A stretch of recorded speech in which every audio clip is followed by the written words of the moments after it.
आप सभी को प्रभु यीशु के नाम में जय मसीह की। आपका स्वागत है फिर से एक और नई वीडियो में। हम सब पापी हैं, लेकिन जब हम अपने पापों की क्षमा मांगते हैं, हमारे मन में ये जरूर रहता है कि हम कैसे बचाए जा सकते हैं। हम कैसे बचाए जा सकते हैं, मैं कैसे बचाया जा सकता हूँ। यह साधारण परंतु फिर भी बहुत से महत्वपूर्ण प्रश्नों में से प्रसिद्ध प्रश्न है जिसे पूछा जाता है, मैं कैसे बचाया जा सकता हूँ। प्रश्न का लेन देन इससे है कि इन संसार के हमारे इस जीवन के समाप्त होने के पश्चात अनंतकाल के जीवन को कहाँ पर व्यतीत करेंगे। अपने अनंतकालीन गंतव्य से अधिक महत्वपूर्ण और कोई भी विषय नहीं हो सकता है। धन्यवाद सहित बाइबल बहुतायत के साथ इस पर स्पष्ट है कि कैसे एक व्यक्ति बचाया जा सकता है। फिलिप्पी की जेल के दरोगा ने पौलुस और सिलास से यह पूछा था कि हे सज्जनों, उद्धार पाने के लिए मैं क्या करूं।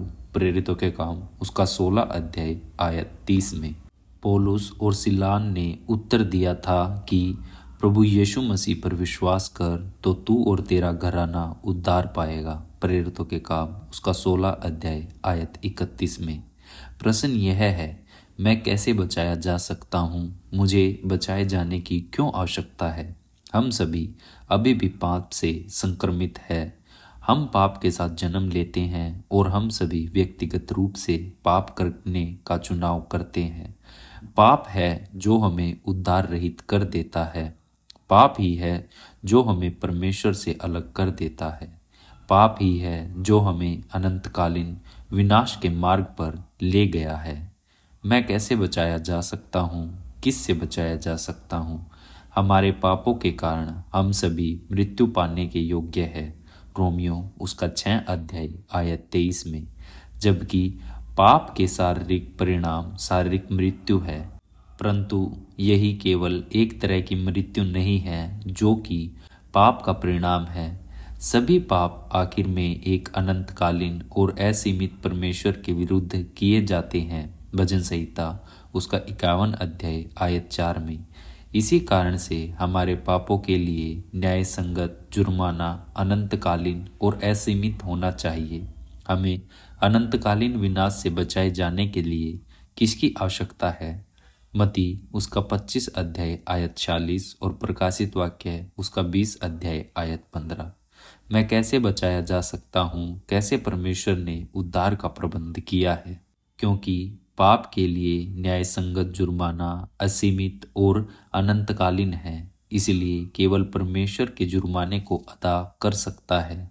क्योंकि केवल वही असीमित और अनंतकालीन है, परंतु परमेश्वर अपने ईश्वरीय स्वभाव में मर नहीं सकता।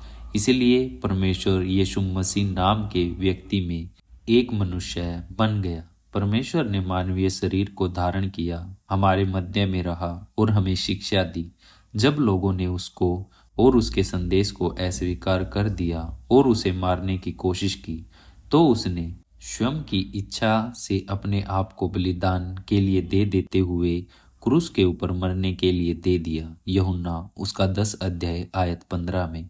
क्योंकि यीशु मसीह मनुष्य था, वह मर सकता था, और क्योंकि यीशु मसीह परमेश्वर था, इसलिए उसकी मृत्यु का मूल्य अनंतकालीन और असीमित था। यीशु की क्रूस पर मृत्यु हमारे पापों के लिए दंड के लिए दिए वाले जुर्माने के लिए सिद्ध और पूर्ण थी। 1 यूहन्ना उसका 2 अध्याय आयत 2 में।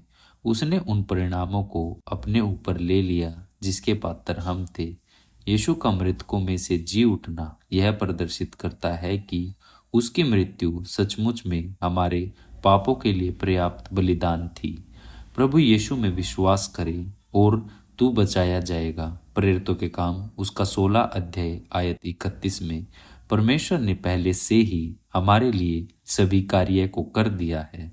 आपको बस उस मुक्ति को जिसे परमेश्वर प्रदान करता है विश्वास के द्वारा स्वीकार करना है।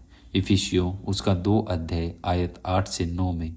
अपने पापों के दंड के लिए अदा की गई कीमत के लिए केवल पूरी तरह से यीशु में विश्वास करना होगा, उसमें ही भरोसा करना होगा और आप नाश नहीं होंगे। यूहन्ना उसका 3 अध्याय आयत 16 में। परमेश्वर आपको मुक्त एक वरदान के रूप में दे रहा है।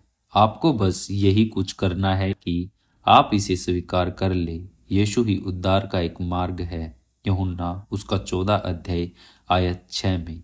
प्रभु के वचन को जानने के लिए हमारे साथ जुड़े रहे। प्रभु आप सभी को आशीष दे। मिलेंगे आपसे फिर से एक नई वीडियो में। आप सभी को जय मसीह की।